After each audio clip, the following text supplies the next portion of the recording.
This is the month of September, and it is the month in which we are celebrating tourism and heritage. It's the month in which the flowers are blooming. In African calendar, it is the month in which we welcome the new year. That means we are pushing away all the jackets, we are removing all the layers, we are also removing all the negative energy. We are getting into the month of spring with renewed energy, with zeal, with determination that characterize the Golden Province of Gauteng. We are getting into this month with our renewed energy that resemble the gold that used to be found underneath this Golden Province, right now housed in the 15.5 million people of this province. My name is Barba, Gaoganediwe, your champion host, and welcome to another edition of Gauteng Lifve, your premier platform where we speak, share, empower, and educate everything about the visitor economy, tourism, how it interfaces with the creative sector, but we also bring a spotlight and bring to studio change makers, taste makers, people that have had an impact in shaping the transaction and the trajectory of this country. Today, my guest is no different. He wears many hats, the kepes, sports hat, and many other hats in another life. He is actually my former boss in the Gauteng Tourism Marketing Committee, former CEO of the Nelson Mandela Foundation. Ntate Sello Hatang, Hata Lena. Thank you very much for accepting our invitation and coming through to Gauteng Live. Thank you very much for this opportunity. It's amazing that you say I wear many hats. I wanted to wear my cap. Then I thought, these people are going to think I'm disrespectful. Yeah. So I should have worn my cap then. Absolutely. Because I'm a cap guy. But and this is you. So this is the space where we share, we do everything. That is why you didn't get a makeup. Yeah. We want to present it as authentic as possible. And Hatang, let's trace it back and because I know you, there's certain things I will say. You are in Matlosane back then, sitting and in used to be part of the Western Transvaal, height of activism, and you get to interact with the province, then the region of Transvaal and Gauteng. But do you recall, probably just after secondary school, your inclination and memory about Gauteng and what it represented to you?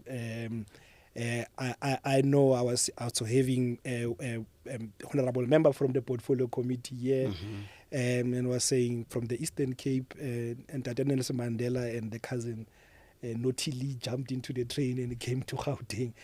Do you recall your first, inclination about this province or this space and what it represented to you back then?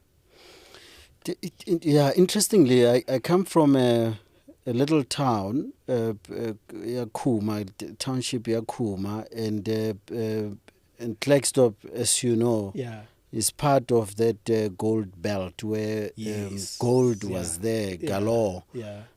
So for Rona Neresa Tsusuke Gauta, because we lived in Elemodi Pokoto. So for me, the best representation of understanding Gauteng was the place where people would go for opportunities, particularly after the mines started shutting down. I mean, I remember the one time you had over 2,000 men who lost their jobs. Just one fell swoop. So what it meant is that many people had to leave and go and find opportunities. My recollection of Gauteng is also connected to Datsun. Remember that old Datsun? That's the Kumbiele. The Kumbi. The Kumbi, not the car. The Kumbi. Not the one that had the okay. So I forget what it was called, the Kumbiele. So for us, Gauteng was so far. Because you left Cabo 4 in the morning and you're driving through the night, through the day, and finally you get to Soweto. And because we had relatives go Naledi. Okay.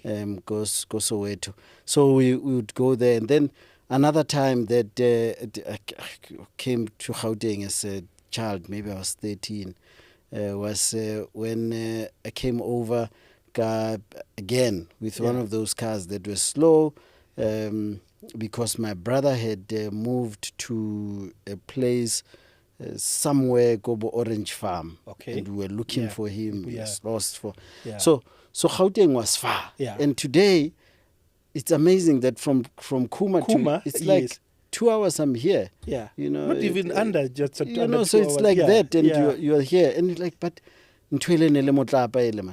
and I guess it's the cars. I mean, you know, I'm from Mafikeng, and fortunately, we have the same story. So, and we used to share a joke that Aoya Gauteng Ojakararo. Yeah, so, and now even before you finish the first meal, you have already arrived. You're already in here. I think it was called Kachiban. Oh, yeah, Kachiban.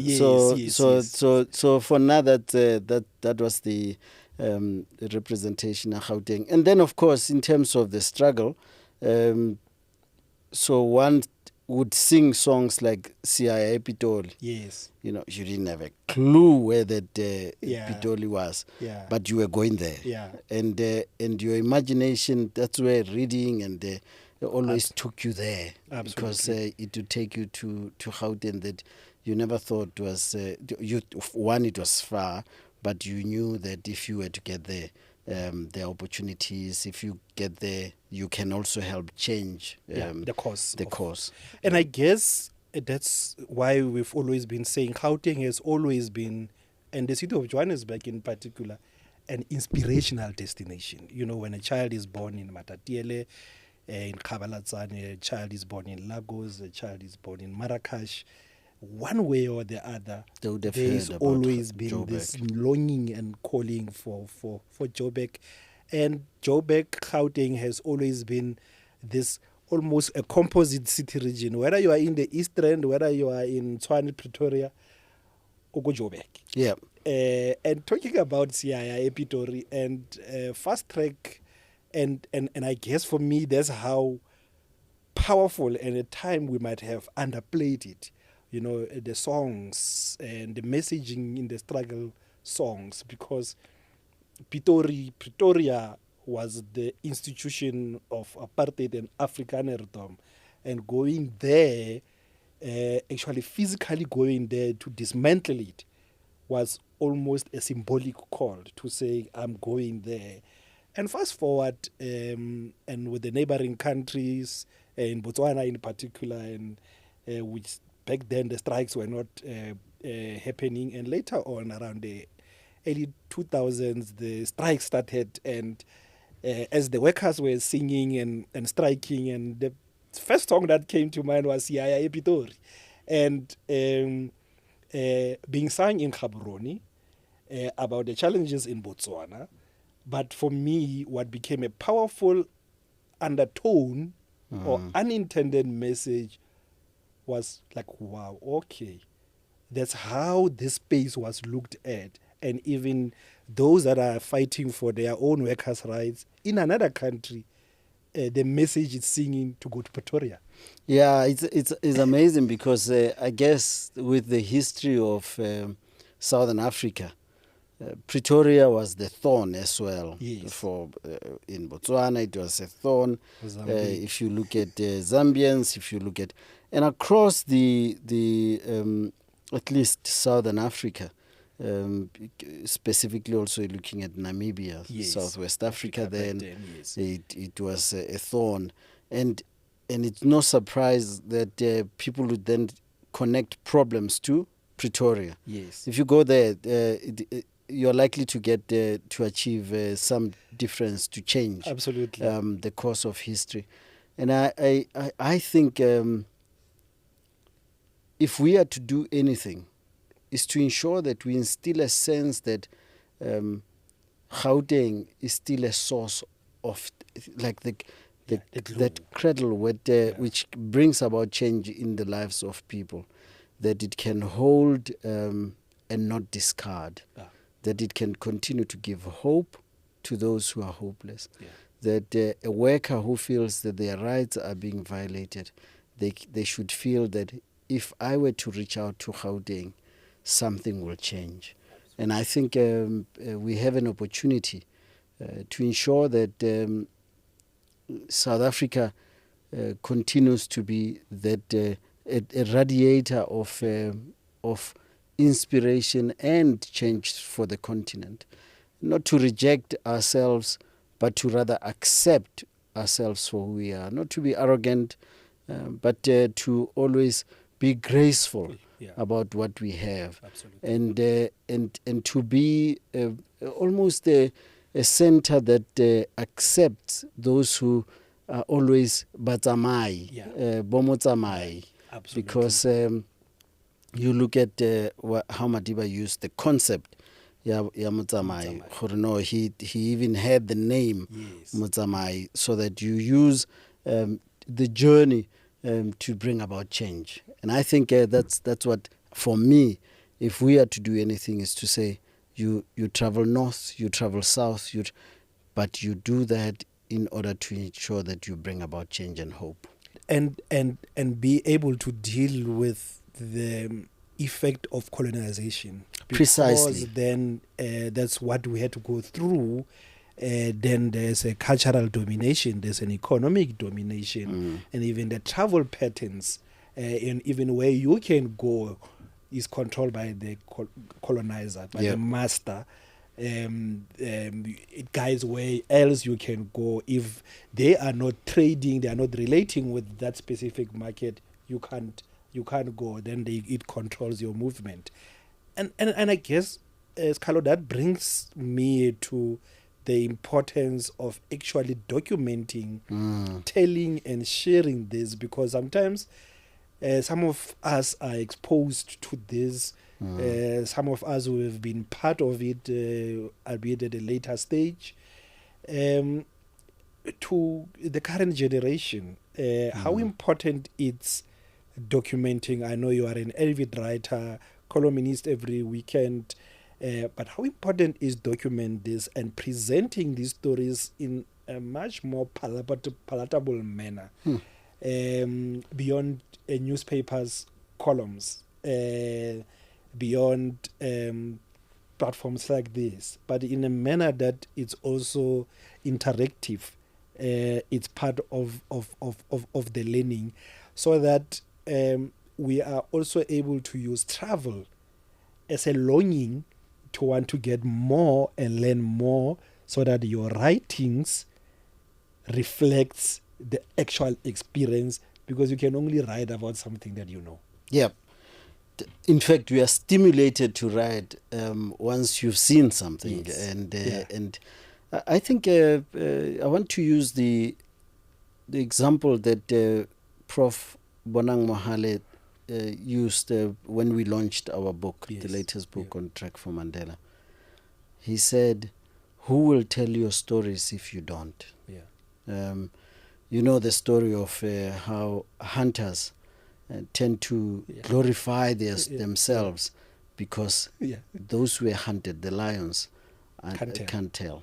And I think it's important that we own the pen, but we're not only owning it in terms of writing books. And it's a challenge that I got put through last week when I spent time with Juanita Hunter. And she began to teach me how AI works. Tebe Ikalafeng has been trying to do the same. To say to me, no, there's more to doing what you're doing. Sitting there and write. You could actually translate what you have written in other forms. Multiple languages. You know, that it can be in multiple languages, that it can be easily animated, etc. And when Juanita said what she said, I remember thinking, impile headache, just listening to her. But that headache is a headache we should all be sharing in common. And it's I have to say that without blowing one's own trumpet, that Gauteng tourism is trying its best to experiment with many platforms that can reach young people, that can reach middle-aged, older people, Now that I say that, the thing about older people, I posted something today where I said I apologize to those I called old when I was 18 and they were 50. Yes. Because now I'm there and I'm thinking, hey, Batu, these people were old then, but now we have to... It's you now. Exactly. And you don't regard yourself as old. And how do we ensure that we then challenge ourselves to be in the shoes of the 18-year-old? Absolutely. So it's important that on an ongoing basis, we have to keep asking ourselves, what else? What's there? What can be done differently? Yeah. And that's what we lack at the moment. Yeah. Pushing the boundaries to say, there's something else out there. How do we communicate for the future? Yeah. That's still coming. Yeah. Not to be still communicating using the means and that we are used to. Mondli Makanya once said to me, when they were moving digital, he said, we hope that you won't jump ship because now we're moving online, and because it's the future that's calling. I said, no, but as I was protesting, he said, do you remember using the old handset telephone? Telephone. So I said, yeah. He says, where is it now? Said, yeah. And he said, that's exactly what the future is calling for, that we must innovate. Yeah. So if we are to innovate, we need to be thinking, what does that future look like ahead of it arriving? And I guess, Sello, that writing, that leveraging of the moment, and what I call even design writing, design thinking, to also solve current societal ills or articulate a specific position that empowers, that teaches, but also allow for further engagement, because then you are probing, and with the benefit of the multiple inputs, that enriches what is being put on the table. Mm-hmm. And you have touched on the use of digital technology, artificial intelligence, augmented reality, and many others. So how do we pull all this together? And let's look at what constitutes the media's field now. I can bet you that the media industry in its all manifestation and formation don't really look at the innovation hub as a partner. Yeah. Because it's said to be dealing with a specific sector. How important is, even in this space where it's content space, it's the writing space, it's the learning space, adopts an inclusive approach that brings in other capabilities that they might not be there in a formal manner, that enable us to even understand better what probably drives our fears about technology. I think you use that F word, which is important to actually understand where it emanates from. Yeah. Fear. Yeah. We fear this unknown, that when you put something out there, I am one of those people who tended to first see it working before I venture in. Test that. No. How many people are on this platform? I remember a former colleague of mine, and a good friend of mine, Shadrach Katu, pushing me at the Nelson Mandela Foundation, saying, we need to have a Twitter handle. Yeah. And I said, how many people are there at the time? How many organizations are there? How are they doing it?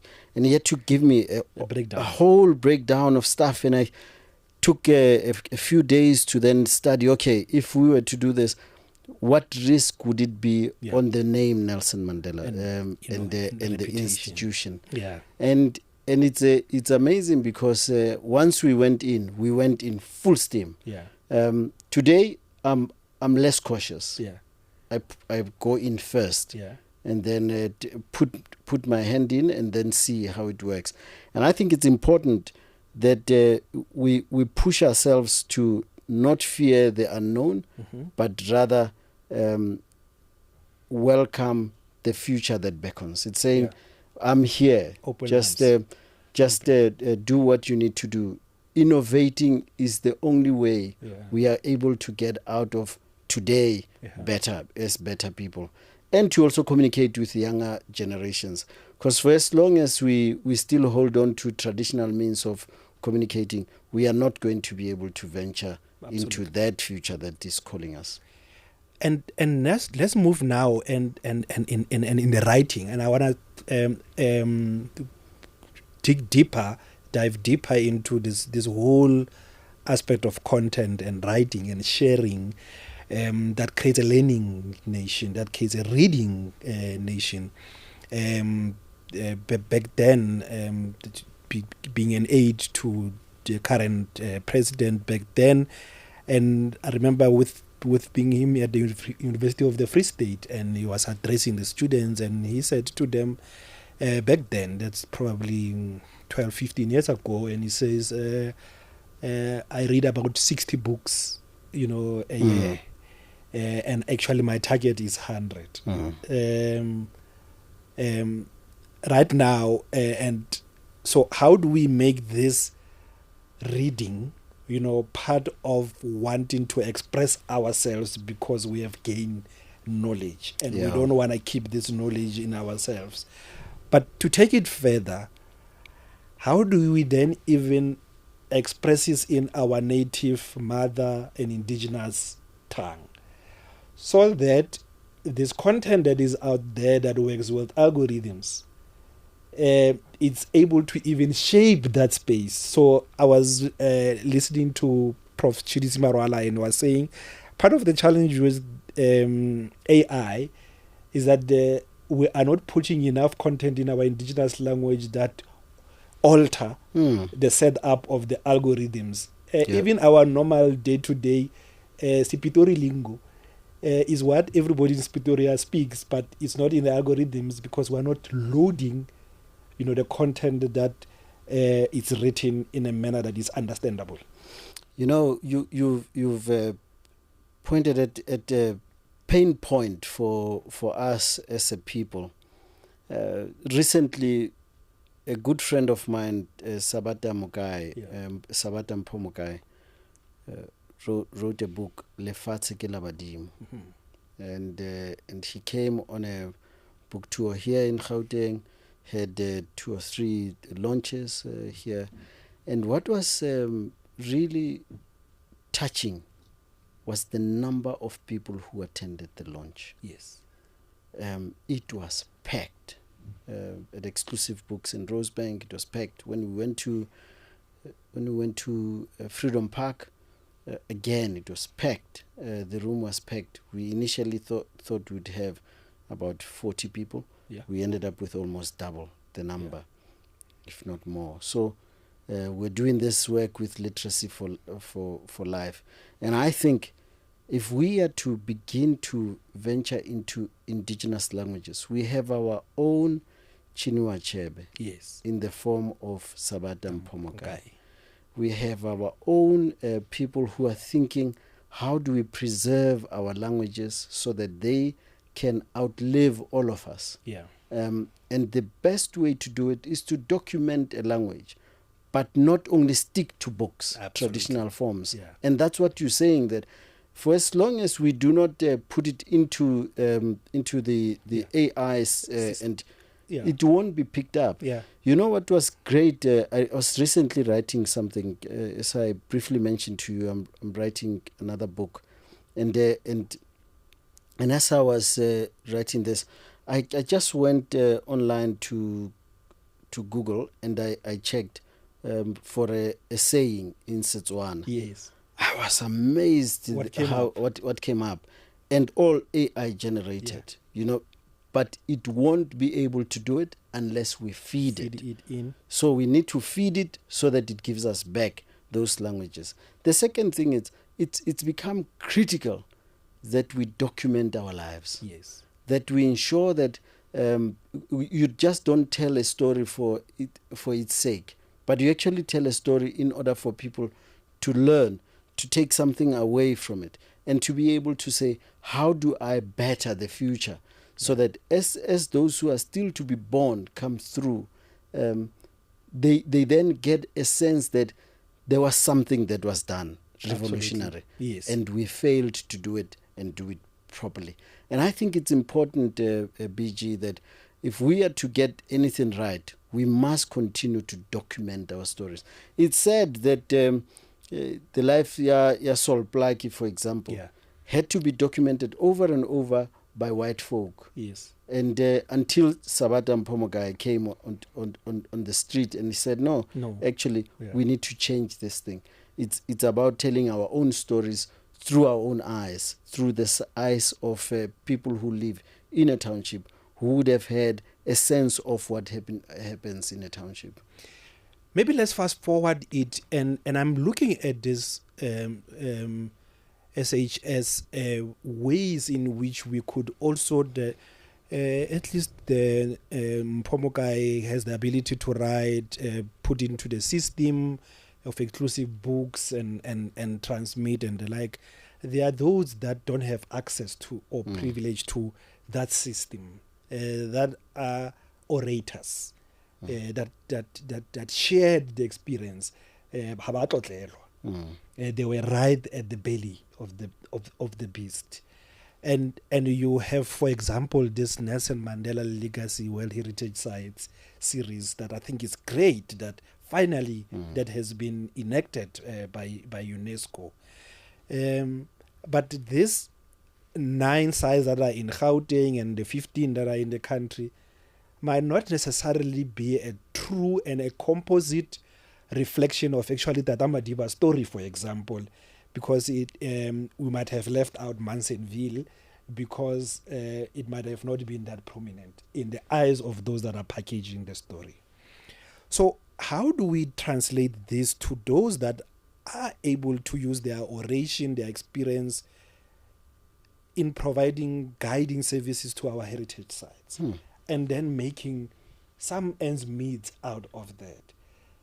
And you can imagine if I'm on a tour and somebody says, I was actually here. We did this.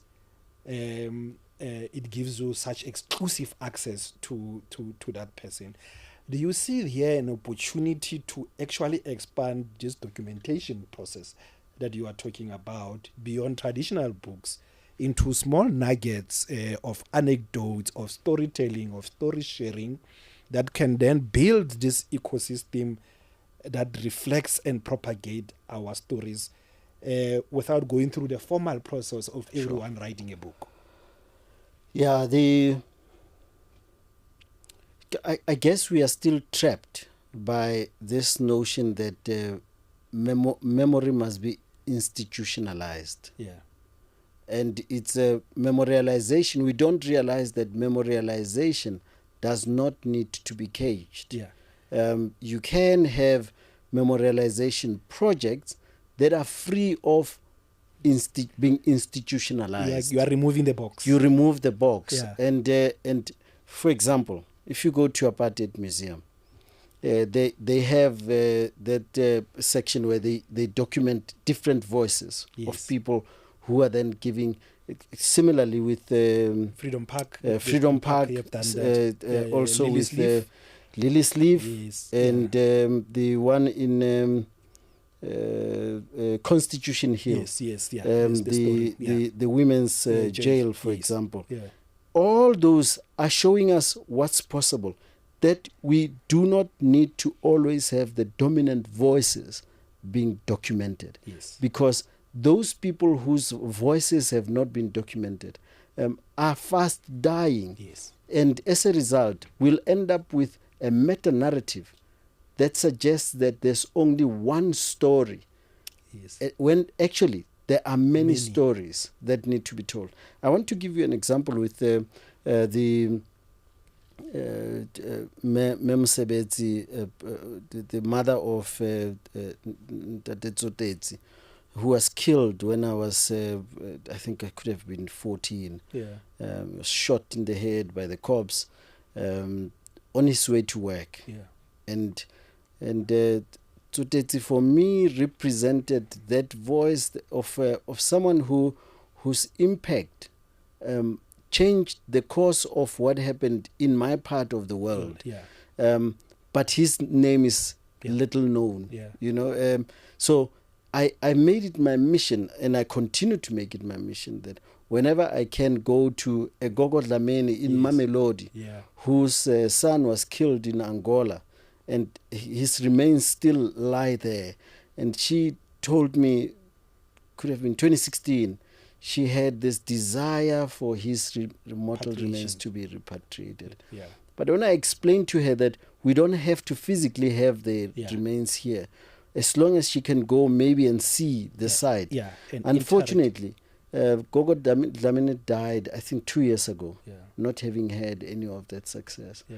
So we are losing a point of saying there needs to be a point in our history where we continue to tell stories about ourselves in media that's accessible, but also popularizes the story so that the people own the story from a township, small township such as Kuma, to a rural community where the farmer went mad and just killed 5 people because they were not members, or he was a member of the AVBA, and he suspected that they were members of one of the liberation movements. And I think if we are to do that more often, it means that we'll change the trajectory of how history is told. That histories should not rely on meta-narratives, that there are other narratives, sub-narratives that need to be also brought to light, because it's through those that ownership of the struggle becomes a commonplace, that all of us own it. It doesn't belong to a particular movement, it doesn't belong to a particular family, it doesn't belong to a particular community or even a province. It actually belongs to all of us. It belongs to the continent as well. Not just us here. It belongs to the world. And these stories we need to then be popularizing in different forms. And I think we have an opportunity for as long as we are open to that possibility. Absolutely. As we take a short break, let's reflect and look at some of the sites that represents the story and the legacy of Tata Nelson Mandela, the story that Sello is speaking about, which now, as have been declared World Heritage Sites, we are the custodian of these sites on behalf of the people of the world. They no longer belong to South Africa or Africa, they belong to the world. That is why they are referred to as World Heritage Sites.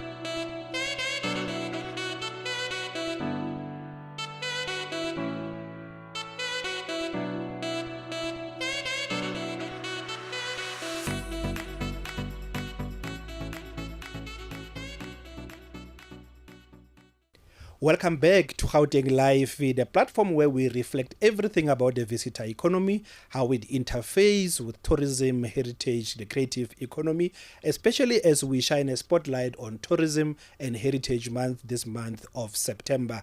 I'm continuing this fascinating conversation with my guest, Ntate Sello Hatang. Ntate Hatang, as we were reflecting and I was looking and I was thinking, my mind was going berserk. And I was like, Salt Soteti Hall. How do we ensure that it's not just a hall, that it's said to be a remembrance, but the walls, the hall, the echoing captures that sounds and some of that. How do we ensure that Flies FA that is now flying to Tanzania, as we sit there and you are watching that in-flight screen, there is a relations between where this flight is from and where it's going and when it comes back. So that these platforms, and you are talking about media, we look at mediums across and not restricted, like I say, to television or to books, but to platforms that we interact with daily. Your take on that? You know, I like using this word, curation. Yes. Our failure is in curating our work. In some instances, we get it right, and you then have curatorship that falls short when it comes to having to bring the message home through platforms that are readily available. You know, in the past, I used to watch my kids, how they would watch cartoon series. Ne? Yeah.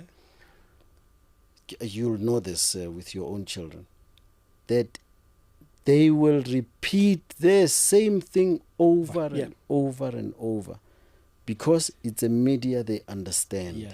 It's in the media that they relate to. Yeah. What makes us fall short of communicating to a little girl who's just got born, and that they can be glued on TV watching our story, that when they are 6, 7, their consciousness is about ensuring that it's not just about me, it's about the greater good around society. Me. It's about that there's compassion, that there's kindness required that we build. Out there. There are people who sacrificed hugely for me to be here. Instead of the selfie, it should be about the public, us. Yeah. How do we ensure that it's more inclusive? And I think we need to begin to rethink how we tell our stories. I like how you started the question. How do we ensure that this story is one that is not just contained in a hall, but actually that the hall speaks, that it gives messages, it echoes, continuously says to you, as you're sitting there, know that there was someone who made this possible for you to be here today.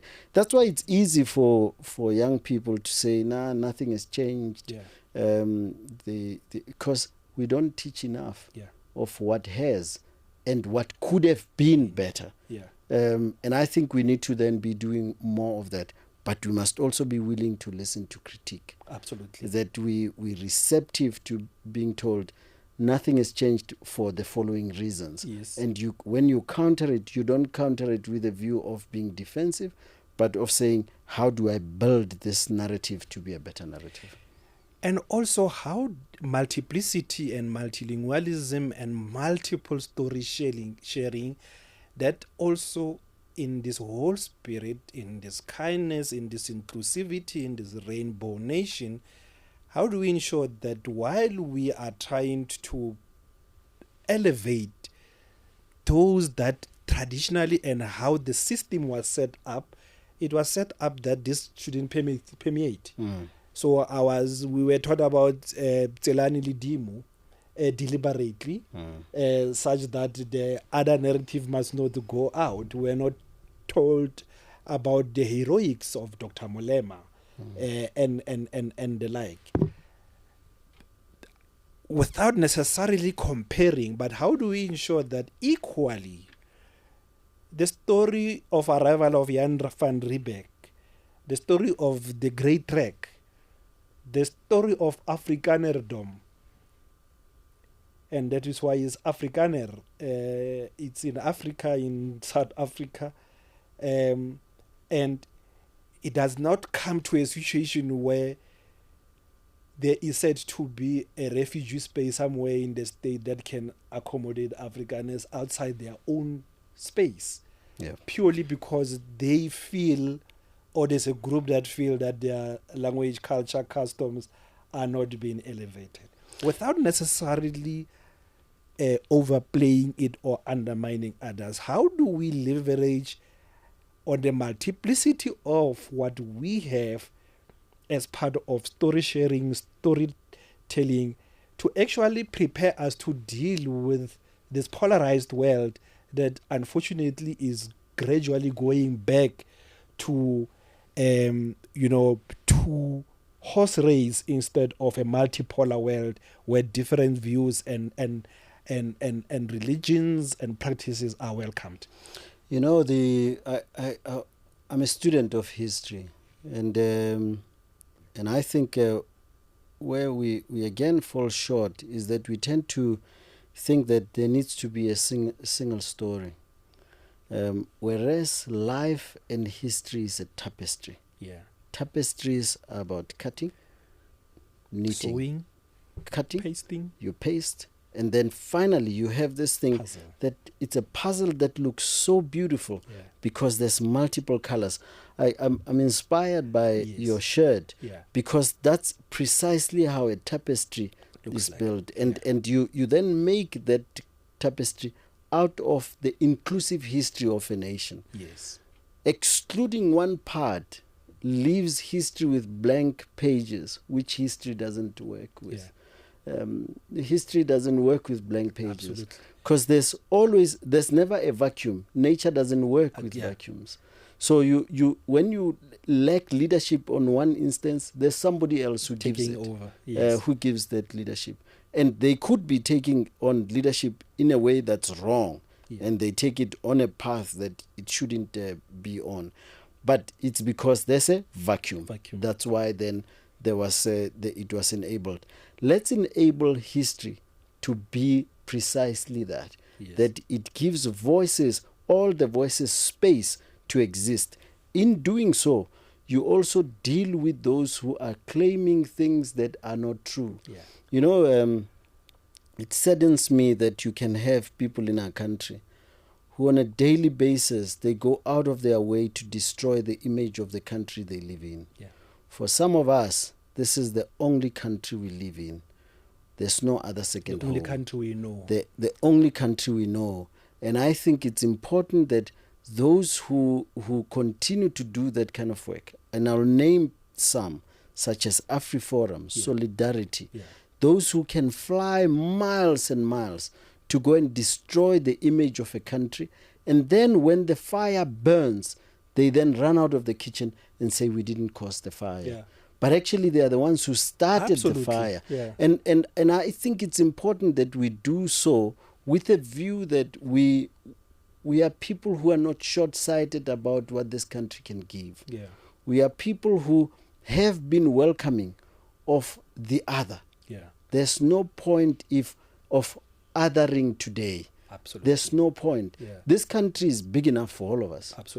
All we need to do is create space for all voices to exist, and then we have something that's solid. Racism, unfortunately, is one of the things that it pains all the time to say we cannot allow racism to thrive in a country that has always been built on inclusivity, that we must, from 1994, we've been trying to build a country that's inclusive. But there are those voices that continue to say the Laga mentality must continue to thrive.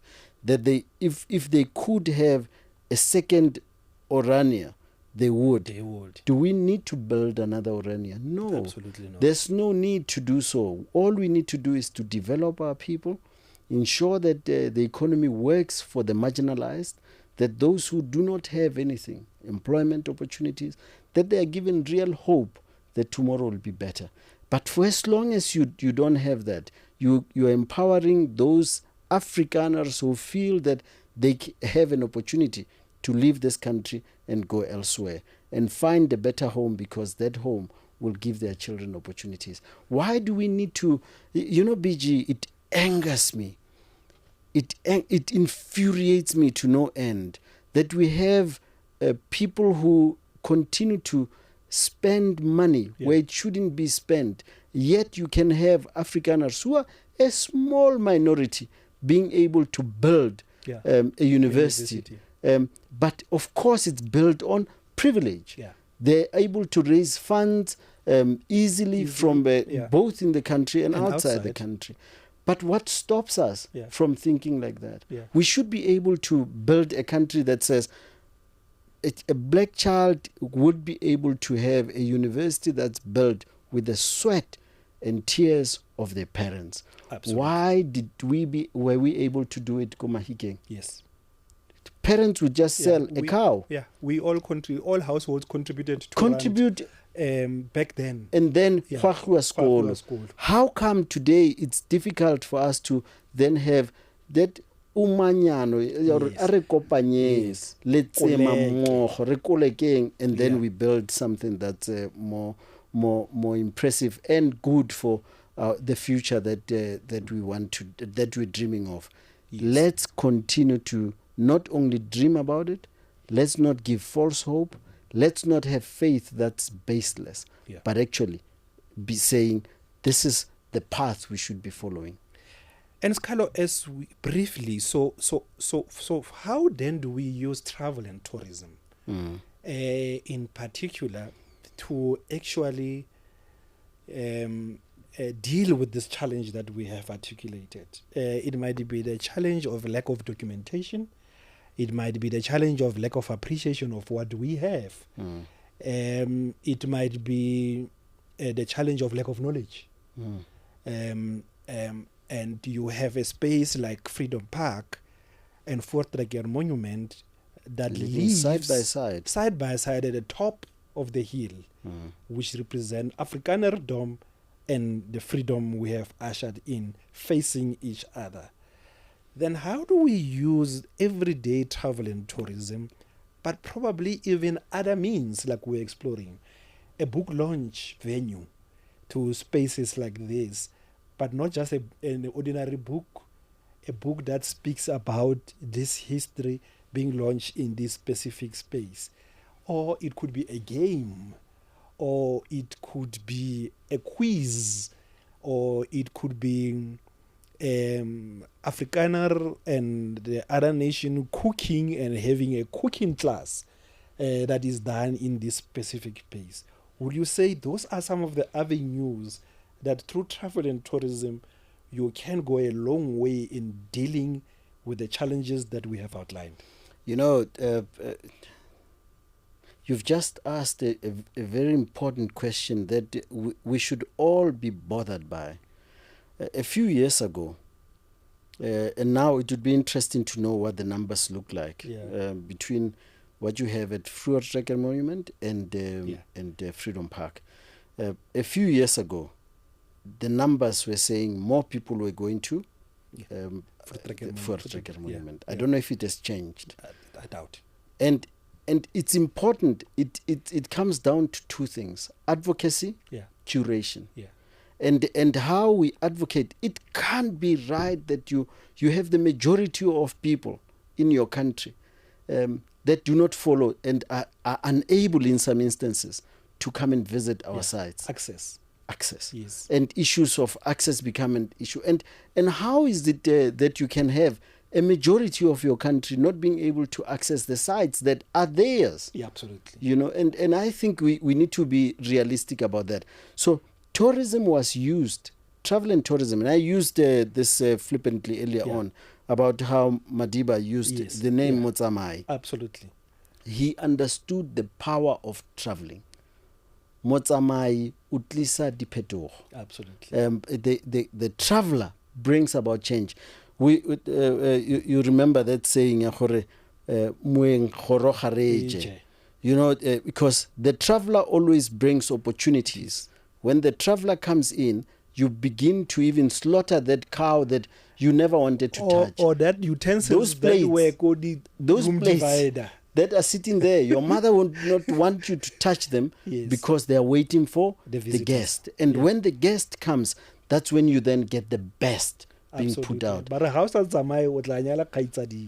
it's important that we begin to change the mindset and understand the power of tourism for what it is. That it's through tourism that we're able to do this project, for example, of climbing Kilimanjaro. And we climbed Kilimanjaro, and today we can proudly proclaim that just under 3 million girls are beneficiaries out of the sanitary pads project run by Caring for Girls and Mbumba Foundation. It's through travel that you are able to do that. It's through travel that you can begin to change the lives of people in its most fundamental vulnerability. Sanitary pads. Production of, provision of sanitary pads. So let us begin to rethink and reimagine tourism for what it is. It's a powerful instrument that we can use to bring about change in the lives of our people. It is quiz time now, and as we continue focusing on heritage and tourism, especially this month of September, you back home, you have a chance to win amazing prizes courtesy of Ed Visit Gauteng. So here is the question for you to stand a chance of winning this beautiful book written by our guest, and that is Sello Hatang, Trek for Mandela. This is the book and many other goodies that you will win. So name the Mandela Legacy Series heritage sites that have been recently declared by UNESCO that are found in Gauteng. The question again. Name the Mandela Legacy World Heritage Sites that have been declared by UNESCO that are found in Gauteng. You can send your answers to GautengLive@gauteng.net, hashtag Visit Gauteng. You can tag us at Visit Gauteng on Instagram, or you can also share your information on our Visit Gauteng mobile app and the What's on G platform. Teams and C's applies as we seek and move forward towards celebrating Heritage and Tourism Month and ensuring that each one teach one. And that Hatang, as we conclude, beautiful initiatives, and we're talking about the Trek for Mandela, and many remember how that just started, not actually even just as a trek. The trek manifests itself in many ways. You had the cyclists, you had the motorbikes, you had those that were running, resembling that trek, and ultimately conquering, the highest mountain in the continent. Your experience about coordinating that and how that, as you continue living and sharing and preserving the legacy of Tata Madiba, that could be used, to inspire change and trek for a good cause. How many mountains are in the country? How many mountains are in the continent that we could leverage out of the Kilimanjaro experience, that we trek up all those mountains in memory of Madiba, who adored, loved the continent and wanted to see it prospering? I think on the mountains, it's fascinating because Jerry Elston said we climb mountains in order to ensure that others don't have to climb them. Yeah. So the symbolism of a mountain is that daily difficulties that we face, can be your own mountain. Can be conquered. And you can conquer it. And how do you ensure that you become, and I want to show you the back of this book, that you become this person who carries the load to make the load of the one coming behind lighter. Absolutely. And I think if we can begin to think like that, which is why Richard Mabaso and I then came up with this documenting a book like this, so that you begin to understand and appreciate the symbolism of your daily mountains. Absolutely. So if we are to do anything, I'm hoping that the one who's viewing this today will then have a sense of urgency that it begins with you. Yeah. Make the journey lighter for the next person. Yeah. That legacies are built by those who are your forebears so that they outlive them. Yeah. But that you can build that legacy, your legacy today, that can change the trajectory of the other one who's coming behind you. Change everything about the ones who are born after you. Absolutely. And everything will be lighter from there.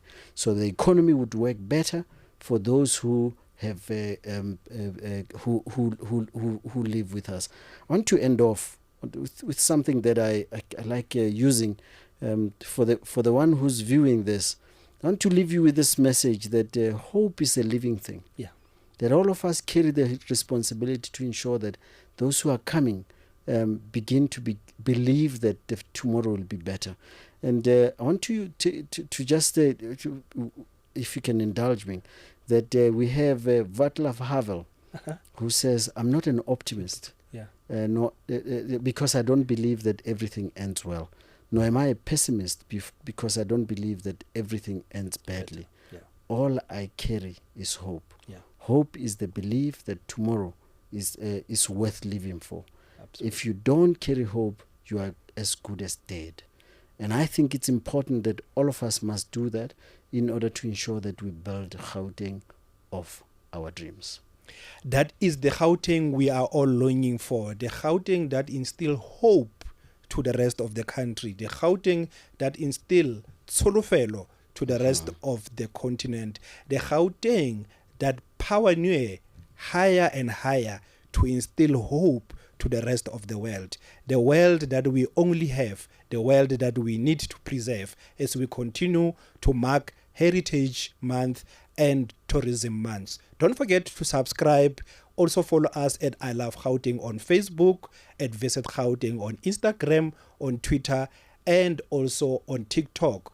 Download the Visit Gauteng mobile app to know about the places and spaces that you could visit, that you could explore in Gauteng. If you are running a tourism business, a travel business, or you are in the event space, create a profile, download the Visit Gauteng mobile app, load your business there, and allow us to share it with the rest of the world and the community that is out there that is looking at what to do and how to engage with Gauteng. Until the next episode, second round.